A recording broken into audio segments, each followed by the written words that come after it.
So thank you so much, Nicole, for coming on. I really appreciate your time today. Firstly, would you like to introduce yourself and tell me a bit about your business? And what you can do, what you do. Yeah. So thank you so much for having me on to chat. I'm Nicole Street Oden. I'm a licensed attorney in California, in the US. I've been an attorney for almost 9 years now. And I have my own law firm as well as an online business. So in my law firm, I handle family law and contract law matters. So if you're an entrepreneur and you're based in California, you can come to my practice and I handle, custom drafting, contracts and policies. I do legal strategy sessions. We'll sit down and kind of look at the contracts that you currently have and maybe revisions that are necessary or additional contracts that would be a good fit for kind of where your business is going and growing.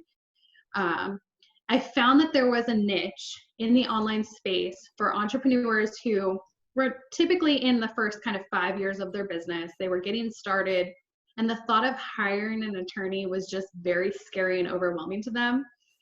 They hadn't thought about budgeting in, the cost for hiring an attorney to come in and get some basic legal protections in place.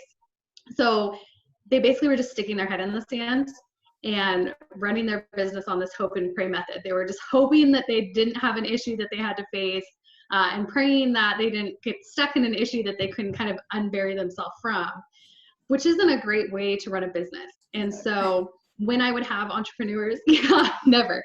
I'd have entrepreneurs reach out on Instagram primarily. It was funny, I'd get DMs and they would be asking questions. And so I would say, well, you really should chat with an attorney in your area. And the response was always, it's too expensive, it's too overwhelming.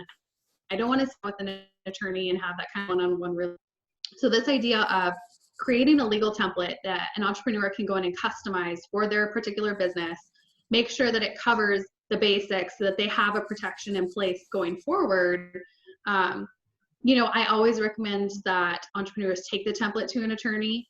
I think it's kind of a way to cut some of the cost in terms of starting from scratch.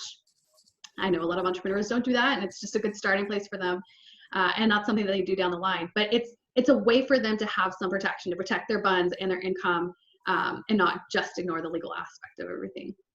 Yeah, that's so true. I know when I first started, it was even daunting for me. I'd go on like a legal website and I'm like, I don't know if I even want to fill out the form because I'm scared of what's going to come back.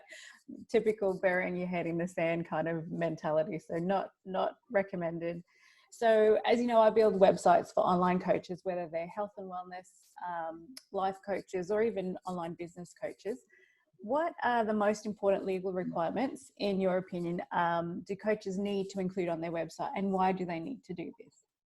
Yeah, so the first is a privacy policy. If you are in the online space, I'm sure you've been bombarded with the phrase GDPR in the last couple of years, and most recently the CCPA, which was enacted in January of 2020 here in California, which basically builds on legislation here in California from 2004, which makes it a legal requirement to have a privacy policy on your website.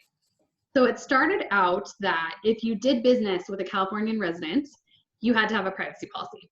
And in the online space, we have no idea where our customers or our clients are coming from. Yeah. So we quickly caught on that if you have a website, you should have a privacy policy.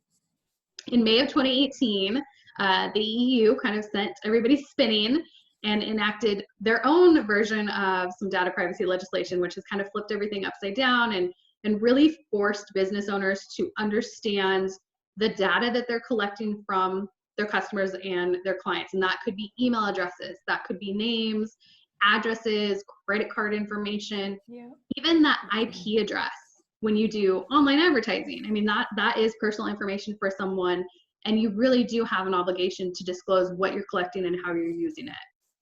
So having a privacy policy on your website that does that is legally required now, and that's kind of a number one thing that you need to have, to just be very, very clear in terms of what you're collecting and how you're using that information. So that's key. You want to make sure you get that in place. The second thing is terms and conditions for your website. So these are basically the rules of the road. They tell people how they can and can't use your website, what you will and won't do. I'm a big believer in including disclaimers in your terms and conditions. Okay. I also I, on my own website, and I always recommend people who are in regulated industries have like what I call mini disclaimers on their website in like the footer. Terms and conditions aren't legally required. And I think a lot of people think that they are because everybody has them. But that's because it is kind of a gold star business practice. You're just really making sure that you're covering kind of your basis, because that's the first spot a court will look if you do end up having an issue arise down the line.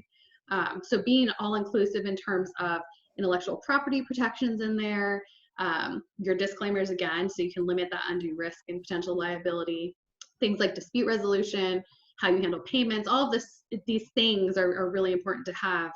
And if you offer some sort of like a downloadable product or an e-course or a membership, taking it a step further and also having terms of use, which are like terms and conditions. Separate, aren't they? They're separate. They're separate. So terms and conditions are for your website versus terms of use are for your product. So that is a contract that you are trying to create with your customers and your clients. So I'll use my legal templates as an example. So somebody is purchasing a legal template. They have to agree to my terms of use before they can even proceed to purchase. And that's something that I always recommend that online business owners do. You want to make sure that you're creating an enforceable contract. So it's an extra step that you can show they've clicked and checked the box that says I agree, or they've clicked something that says I read and I agree, whatever it may be. It's an extra step that kind of governs how they can use your product, your refund policies, your payment policies, all of this information. A dispute resolution provision that basically says if there is a dispute about anything, you are very clear about where that dispute is going to be heard. In contract law, typically you kind of have to chase after the wrongdoer to file where they're located.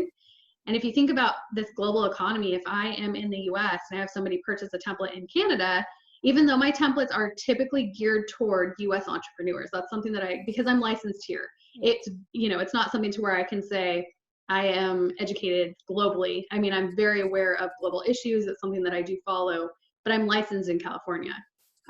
So if I have somebody purchase a template in Canada and then they say, oh, I didn't read your terms of use where it said that they're primarily for US entrepreneurs, I want a refund, I also have a no refund policy. Now, I take it on a case-by-case basis. And that's something that I always recommend entrepreneurs do. I think that a lot of entrepreneurs get kind of overwhelmed. And I don't want to be, hard about my policies.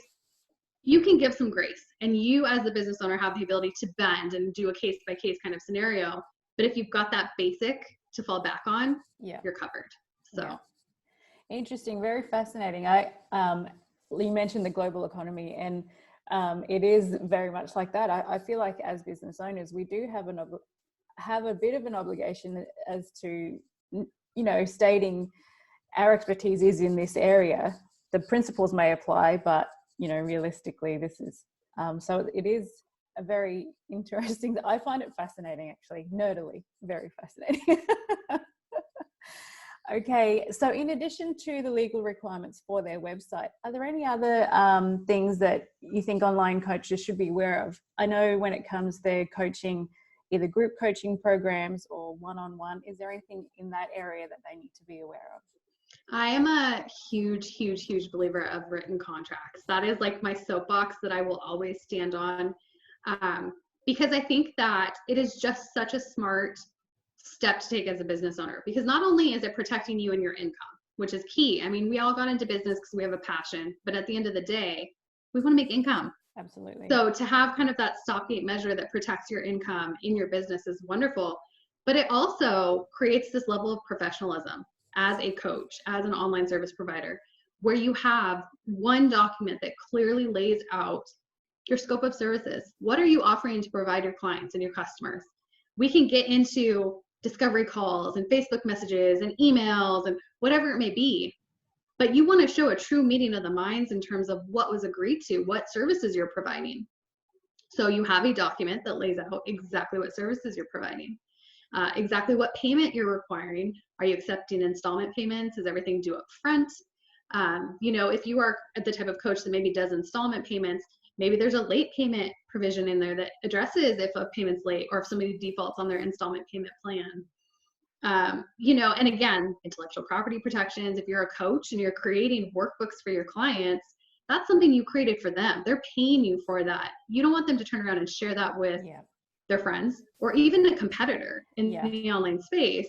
And that happens frequently, unfortunately. You know, copyright infringement is something that happens all too frequently, and it's very unfortunate. But when you have a provision in your client agreement that specifically states this is what you can and can't do with the materials, it gives you a leg to stand on if you need to enforce that down the line. So that's my biggest thing, whether you're offering one-on-one client services or you're offering some sort of group coaching services, having a very solid written client agreement is one of the best things that you can do for your business. Absolutely. Very, very important. And I've been reading a lot of instances where things happen. Is it hard to, I know a lot of like big names in the online space have had a lot of people copy their stuff, sometimes almost word for word, you know, and they just replace their name and their images. Is that, this is slightly off topic, is that difficult to pursue if you wanted to go down that track? Yeah, so trademark and copyright infringement, it's its own kind of separate branch. So we have contract law as one branch, and then you have intellectual property protections. So you are entitled to basically common law protection. So when you create an original work of some sort of creative nature, you are granted the copyright rights in that. You have the trademark too, you know, if you design a trademark or a logo that you use for your business. But if you haven't taken the steps to register that copyright or that trademark, you have a very, very uphill battle in terms of trying to enforce those rights in court. So I always tell creators, whether you're a coach, wherever you are in the online space, you really do want to put notice out that you are claiming those rights, even if you haven't taken the steps to try and have it copyrighted or trademarked. You can use the little C in the circle or the little TM to put people on notice. You can do that without actually formally registering. And you can try sending the cease and desist letter. But business owners, unfortunately, like I said, do have that uphill battle if they haven't taken the extra step to go through with registering. Yeah, lots and lots to you know, try and mentally check off when you're starting a business, and when your focus is on your business, all of these other things take second place, unfortunately, which is why it's great having you on here to be able to help our online coaches be aware of what they need to do. So thank you. So where can our online coaches go to find out more information about you and the legal resources that you provide? Yeah, so you can actually head to the legal shop on my website if you are looking for a template. That's NicoleSherryOden.com/legal-shop. And that is where you can find all of my templates. And I also offer them in bundles. So they're discounted. So you can buy them individually if you just say you need a privacy policy or you just need your client agreement. But if you have nothing and you're just starting, let's say, a coaching business from scratch, I have bundles where you can go get your privacy policy, terms and conditions, terms of use, client agreement, group coaching agreement, and it's all in one little discounted bundle. So you can grab those. And if you're in California and you definitely know that you want to sit down and kind of have the one-on-one discussion, have something custom drafted for you and your business, you can head to my law firm's website. That's NicoleSherryOdenLaw.com. And you can book a session with me and we can kind of talk about your needs and go from there. Awesome. Thank you so much, Nicole, for being on here. I appreciate your time and all of the wealth of information that you've brought to the video. So thank you so much for having me. This was fun. You're welcome.